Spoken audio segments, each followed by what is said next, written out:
Coming up on this Wednesday edition of Daybreak, at an emergency hearing, the ruling and opposition parties lock horns over the government's pension plan and the resignation of Prosecutor General Chae Dong-wook over allegations he fathered a child out of wedlock. U.S. President Barack Obama calls on his Republican opponents to approve his controversial health care reforms and to end the partial government shutdown that could hamper the U.S. economic recovery. Plus, a team of international disarmament experts arrive in Damascus to start dismantling Syria's stockpile of chemical weapons, as agreed upon in the U.S. Russia brokered deal to secure the handover by the middle of next year. Daybreak begins now.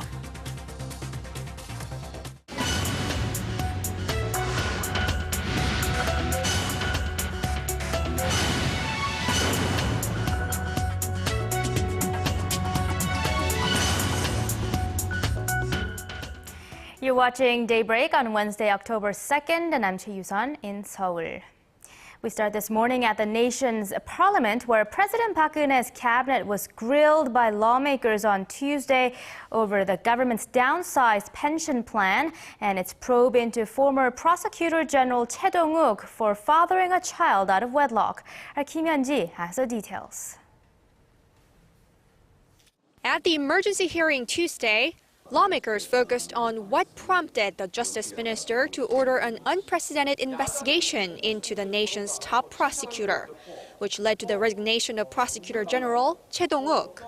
The Joseonilbo Daily published in early September allegations that Chae had a son out of wedlock. Ruling party lawmakers argued an investigation by the Justice Ministry was necessary, calling it an ethical issue. Why is the Democratic Party protecting Chae Dong-wook, whose ethics were seriously challenged? Isn't it because he conducted investigations in the way the opposition party wants? Opposition lawmakers fired back, pointing the finger at the government, claiming that Chae was targeted for political reasons for the way he pursued certain cases that shed a poor light on the current administration. This case is not about whether Chae had a son out of wedlock. This is a war between the government and the prosecution, the very first in history. Lawmakers also clashed on the government's new basic pension plan. Before the December presidential election, President Park Geun-hye pledged to give all seniors aged 65 and above $186 every month. But last week, the government announced that only seniors in the lower 70% income bracket would be eligible to receive the maximum. And 10% of those eligible for the subsidy will receive as little as $93, depending on how long they have contributed to the national pension system. Opposition lawmakers call the change a major backtrack on a campaign pledge. But ruling party lawmakers defended the government's decision, saying the new plan is designed to help the seniors who are most in need. Opposition lawmakers argue the government's plan discriminates against long-term national pension subscribers by giving them less money in basic pension payouts compared to others. But ruling party lawmakers stress that linking the two pensions will not result in losses of individual deposits into the national pension program. Kim Hyun-ji, Arirang News. Tuesday marked the 65th Armed Forces Day in honor of Korea's military forces. As part of the national ceremony, a parade, the largest in a decade, was held in the heart of Seoul. Thousands of active troops took part, and the latest in high-tech weaponry was on display. Kim Hyun-bin was there and sent us this report. Thousands of military personnel gathered at the Seoul Air Base in the southern part of the capital on Tuesday to celebrate the 65th Armed Forces Day. The ceremony was hosted by the Korean Ministry of National Defense, with President Park Geun-hye and Defense Minister Kim Kwang-jin in attendance. U.S. Defense Secretary Chuck Hagel and the U.S. Chairman of the Joint Chiefs of Staff, Army General Martin Dempsey, were there as well in honor of the 60th anniversary of the Korea-U.S. alliance. The officials were witness to several traditional performances by the Honor Guard, as well as Taekwondo demonstration by Korea's Special Forces. The Armed Forces Day ceremony not only encourages current servicemen, but also reveals South Korea's military might to the world. Some 120 aircrafts and more than 150 pieces of high-tech weaponry were on display, some for the very first time to the public. They included a South Korean-developed cruise missile called the Hyunmoo-3, which has a range of 1,500 kilometers and can hit targets accurately in North Korea when fired from the south. Meanwhile, another military parade also took place in the heart of Seoul, involving roughly 100 military vehicles and about 4,500 troops marching in formation. This is the first time I've seen a military parade firsthand. They look very professional and reliable. It was also good to see all the high-tech gear up close. Fitting with the theme for the day's event, which was celebration with the citizens, tens of thousands of people turned out to show their support for the troops that protect and serve the Republic of Korea. Kim Hyun-bin, Arirang News. During her speech celebrating the Armed Forces Day, President Park has emphasized the importance of the Korea-U.S. alliance and underlined Seoul's determination to deter threats from Pyongyang. Our presidential correspondent Oh Jin-ju reports. President Park says only when South Korea is backed by a strong security force that doesn't tolerate provocations will it be able to protect the nation, keep the peace, and persuade North Korea to take the path of change. 우리는 북한이 핵을 내려놓고 북한 주민과 한반도 평화를 위한 올바른 선택을 할 때까지 강력한 대북 억지력을 구축해야만 합니다. During its ceremony Tuesday, commemorating the 65th anniversary of the establishment of the armed forces here in Korea, President Park stressed that the military's true reason for being is not to engage in war, but to prevent war. She said the government would maintain a strong South Korea-U.S. combined defense system and do its best to secure the capability to counter weapons of mass destruction, such as a preemptive missile destruction system called Kill Chain and the Korea Air and Missile Defense System, or KAMD. Plans for these two systems were included in the government's budget proposal for next year. President Park also emphasized the need for reforms within the Korean Army to become what she called an innovative and creative military that quickly adapts to changes and actively deals with threats. 앞으로 우리 군은 첨단 기술 집약형 선진 군대로 발전해 나가야 하고 혁신적인 국방 경영 노력을 통해서 국방 운영의 효율성과 투명성을 높여가야 합니다. The president put emphasis on normalizing the wrong practices remaining in the military and promised to enhance the working environment for soldiers. Oh Jin-ju, Arirang News. Korean exports fell slightly last month from a year ago as there were fewer working days due to the Chuseok holiday break. The Trade Ministry said Tuesday that exports in September shrank 1.5%, down to around $45 billion. The average value of exports per day, however, posted a record high of over $2 billion. Imports, meanwhile, dropped at a faster rate of 3.6% to about $41 billion, widening the trade surplus further to $3.7 billion. When it comes to the well-being of its elderly citizens, Korea is faring pretty badly against the rest of the world. Korea ranked 67th out of 91 countries on the Global Age Watch Index with a score of just 39.9 out of 100. The index, developed by the United Nations Fund for Population Activities, measures the social and economic well-being of the elderly in 4 categories: income, health, employment and education, and age-friendly environment. Sweden topped the list, while Afghanistan was ranked the worst. One of Korea's largest conglomerates, Dongyang Group, is on the verge of bankruptcy as it is struggling to pay back close to $1 billion in maturing debts this year. The country's financial watchdog has warned that bondholders can expect to take a massive hit. Kim Hyun-gil reports. The embattled Dongyang Group has sought court protection of its assets to avert bankruptcy. Two affiliates of Korea's 38th largest conglomerate, Dongyang Networks and Dongyang Cement and Energy, filed for court receivership on Tuesday, followed by a similar move by three other affiliates on Monday. The family-run conglomerate, once the country's fifth largest, still needs to pay back about $1 billion worth of debts in the next 3 months. The group has been striving to avoid a default by putting its thermal power and home appliance units on sale, but few buyers have shown interest in acquiring its assets. The group will work with creditors of its other non-financial units to either split them from the group or undergo a debt workout program.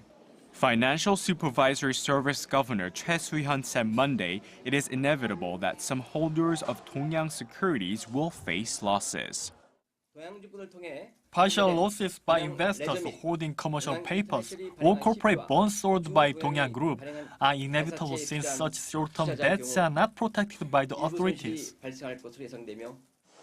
The troubled conglomerate's liquidity crisis has prompted thousands of investors to flock to nearby branches of Dongyang's brokerage unit to withdraw money from their accounts there.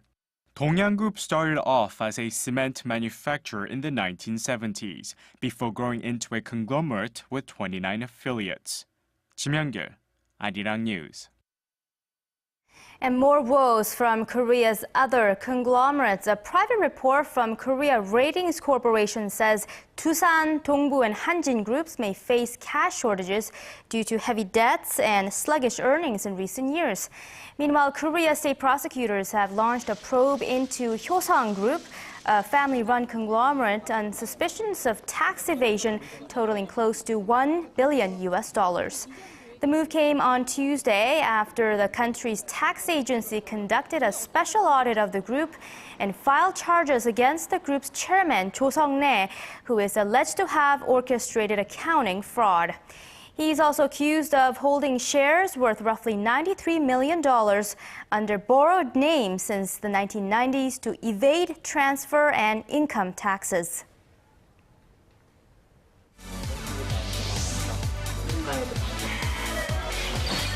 If you want the latest news from Korea and around the world. Return to the negotiations. President Park Geun-hye plans, given the current circumstances. On your way to work or at home. Defense Ministry. The legislature will convene a. Tune into Daybreak on Arirang TV. Prime Minister Shinzo Abe said Tuesday that U.S. President Barack Obama has accused his Republican opponents of holding the entire U.S. economy hostage in the row over his health care reforms. Hundreds of thousands of workers were sent home Tuesday without pay, and government services across the country were halted after the U.S. Congress failed to reach an agreement on the federal budget. In one of the strongest criticisms yet, Obama said congressional Republicans had shut down the government over, quote, an ideological crusade to deny affordable health insurance to millions of Americans. If they go through with it this time and force the United States to default on its obligations for the first time in history, it'd be far more dangerous than a government shutdown, as bad as a shutdown is. It would be an economic shutdown. A week-long shutdown could cut U.S. economic growth by 1/3 of a percentage point, according to Goldman Sachs. This is the first U.S. government shutdown in 17 years. The mission to dismantle Syria's chemical weapons stockpile has begun with the arrival in Damascus of a group of international inspectors. The inspectors from the Organization for the Prohibition of Chemical Weapons will have just 9 months to oversee the destruction of an estimated 1,000 tons of chemical agents and precursor chemicals. Their first priority is to help Syria scrap its ability to manufacture chemical weapons by the November 1st deadline. But this could prove extremely difficult, as almost half of the sites declared by the government are in combat areas. All of Syria's chemical materials is supposed to be disposed of by the middle of next year.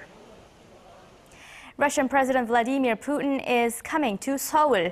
The exact date for the Russian leader's trip has not yet been confirmed, but it will likely come shortly after President Park Geun-hye returns from her state visit to Britain in early November. The two leaders are expected to sign a visa waiver agreement and focus on expanding economic cooperation. Putin last visited Korea as president in 2005 for the APEC summit in the southeastern port city of Busan. And on the cultural front, the 31st Korea International Music Festival, the country's oldest classical musical event, kicked off on Tuesday in southern Seoul. Our cultural correspondent Park Ji-won has the lowdown on the 4-day festival. Korean violinist Jia Hyun-soo-shin is one of Korea's most talented young classical musicians. She's now starting to gain recognition on an international level after having won numerous awards at prestigious international competitions, including a third-place finish at last year's Queen Elizabeth music competition in Brussels. She's one of many artists who will be on the stage Thursday night for the festival's K-Classic concert, which introduces the nation's youngest and brightest classical musicians. The concert will be conducted by Chae Dong-wook, who's a rising artist himself. This concert not only features talented and young Korean artists, it also provides a chance to listen to a contemporary music piece by late Korean composer Yoon Il-sang. The 4-day festival will hold concerts every night at 8 p.m. at Seoul Arts Center in southern Seoul. Organized by the Music Association of Korea, concerts from a broad spectrum of classical music will be in the spotlight, ranging from a joint stage with a Korean chorus group and China National Chorus to a concert exclusively comprised of brass horns. The festival runs through Friday evening. Park Ji-won, Arirang News.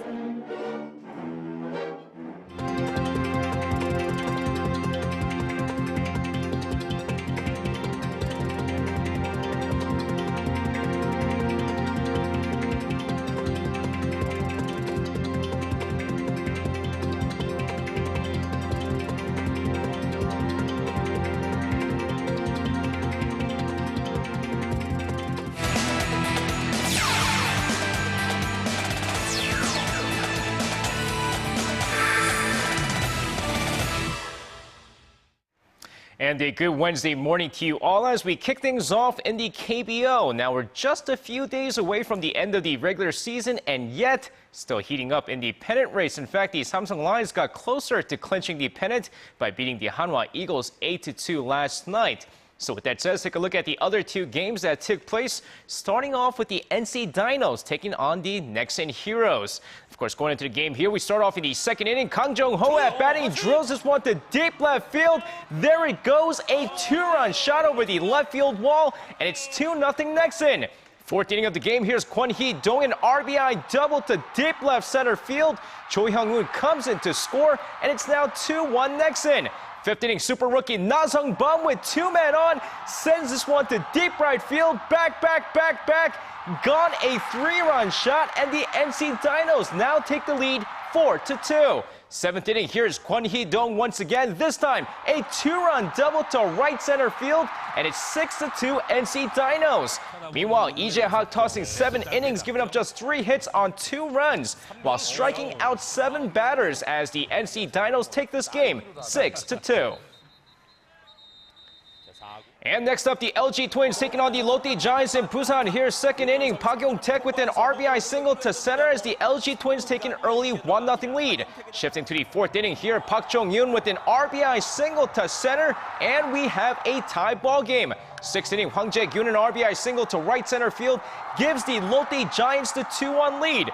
But in the seventh inning of the game, Lee Jin-young is Mr. Clutch, a 2-run single to left field, and LG now takes the lead 3-2. Eighth inning of the game, check this one out. Cho Sung-hwan grounds this one to the pitcher, and Lee Dong-hyun throws to second, but a bad throw as Im Jong-hyuk scores, and we have a tie ball game 3-3. But bottom of the 10th inning, men on first and third, Kim Jun-tae chops one over the mound and into center field. His first hit of his career and a game winner. As the Lotte Giants take this one 4-3, your final score. And staying in baseball, but back over in the majors as the MLB begins their postseason. Our focus, well, Hyunjin and the LA Dodgers are set to face off against the Atlanta Braves during the NL Divisional Series. The series set to begin on Thursday, U.S. time. Clayton Kershaw finished off the regular season at 16-9 with an ERA of 1.83. Will face off against Chris Medlin, who's 15-12 with an ERA of 3.11. And for Hyunjin, he is scheduled to be the number 3 starter in the rotation after Zach Greinke, who will take the mound in Game 2 of the series. And moving on, we're just a few days away from the start of the 2013 Korea Grand Prix in Yeongam. And just yesterday, the machines have arrived in Korea in preparation for the big race. With all the machines and car parts arriving at the Incheon International Airport on Tuesday, race organizers begin their preparation for the big race starting on October 4th to the 6th. And with the race in his 4th year, Sebastian Vettel of Red Bull Racing hopes to win his 3rd straight Korea Grand Prix. So far, the German racer has a commanding lead in the driver's standing with 247 points, with Fernando Alonso at 2nd and Lewis Hamilton at 3rd. And finishing things off with the 2013 World Gymnastics Championships currently taking place in Belgium, Korea's Yang Ak-sun is doing what he does best, doing his flips and turns all the way to the top in vaults.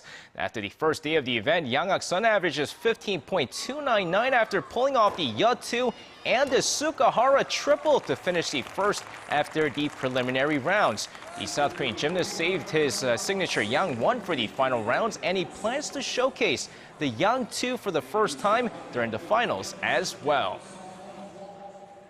And that's going to wrap it up for me. This has been SJ. Have a great rest of the day and see you guys again for your sports needs.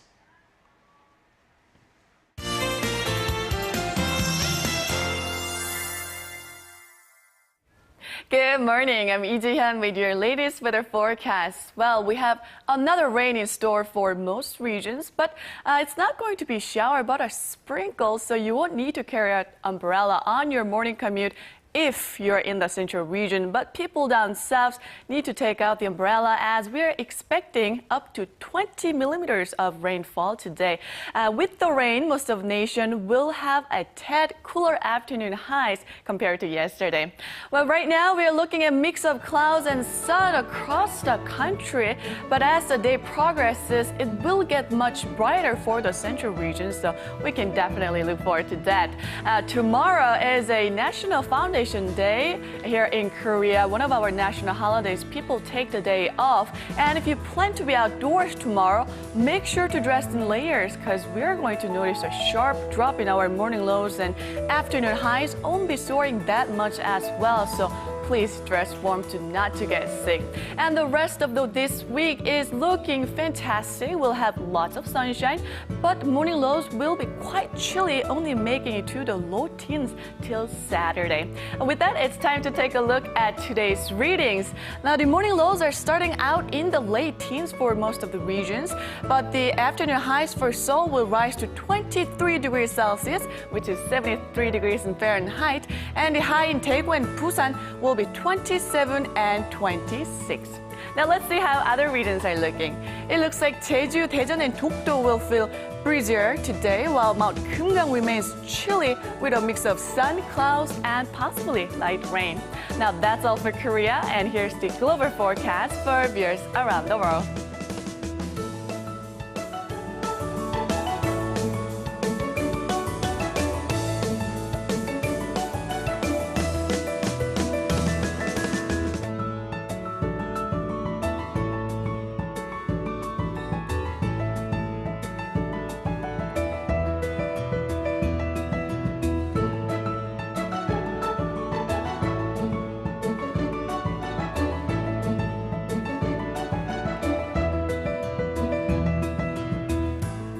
That's all for me at this hour. Enjoy your morning commute and have a wonderful Wednesday.